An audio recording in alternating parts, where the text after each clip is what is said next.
గురువుగారు, మహాభారత యుద్ధం ఆరంభ సమయంలో కృష్ణుడు అర్జునునికి భగవద్గీతను బోధించాడు.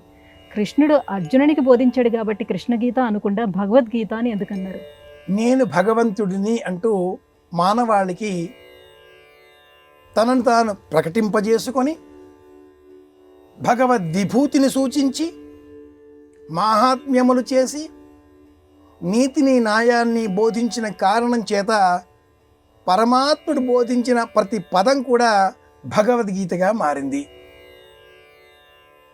మీరేం చెప్పారో నేనేం విన్నానో అంతా మర్చిపోయాను అంటూ కృష్ణుడిని మళ్ళీ అర్జునుడు ప్రార్థించగా, ఇది వినవలసినదే ఆచరించవలసినదే కానీ మళ్ళీ మళ్ళీ బోధించే అంశం కాదు కదా అంటూ అనుగీత అన్న రూపంలో అనుశాసనిక పర్వంలో మళ్ళీ కృష్ణ పరమాత్ముడే కొన్ని గీతా సంబంధిత సూక్ష్మ ధర్మ రహస్యాలను వివరిస్తాడు.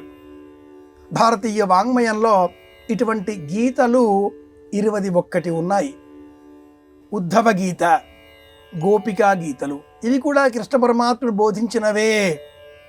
గురుగీత, ఇది కూడా మనం గమనించినట్లయితే భాగవతంలో భిక్షుగీతతో సహా రామగీత, గురుగీత, లక్ష్మణ గీత, హంసగీత, 21 గీతలలో కృష్ణుడు బోధించిన ఈ 700 శ్లోకాల 18 అధ్యాయాల యోగ శాస్త్రానికి మాత్రమే భగవద్గీత అన్న పేరు చరిత్రలో నిలిచిపోయింది.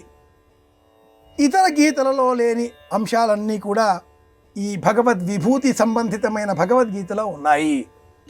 అక్షరాణం అకారోస్మి అంటూ తన విభూతిని ప్రకటించిన ఈ పరమాత్ముడు కృష్ణుడు భగవద్గీతలో సర్వధర్మాన్ పరిత్యజ్య మామేకం శరణం వ్రజ, అన్నీ విడిచిపెట్టి నన్ను శరణ వేడినట్లయితే మీ యోగక్షేమాలను నేను స్వీకరిస్తాను అంటూ బోధించి ఉన్నాడు. అలాగే మనం మానసికంగా వైకలభ్యం పొందినప్పుడు, దుఃఖాల పాలైనప్పుడు, మనస్సు క్లిష్టంగా అనిపించినప్పుడు, భారంగా తోచినప్పుడు, నిరాసక్తతతో ఉన్నప్పుడు, నిర్లిప్తతతో ఉన్నప్పుడు, వైరాగ్యంతో ఉన్నప్పుడు, జీవితం పైన ఏ రుచి లేకుండా ఇక ఈ జీవితం వ్యర్థం అనవసరం అనేటటువంటి దుఃఖంలో మునిగిపోయినప్పుడు కూడా నకాంక్షే విజయం కృష్ణ నచరాజ్యం సుఖానిచ అంటూ అర్జునుడు ధనుస్సు కింద పెట్టి దుఃఖాల పాలైనప్పుడు ఏ బోధ అయితే భగవంతుడు చేసి ఉన్నాడో అది మనకు సంబంధించిన బోధ.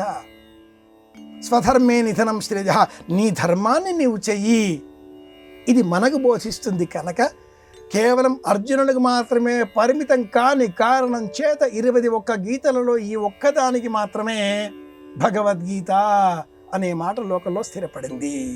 ఇది కారణం.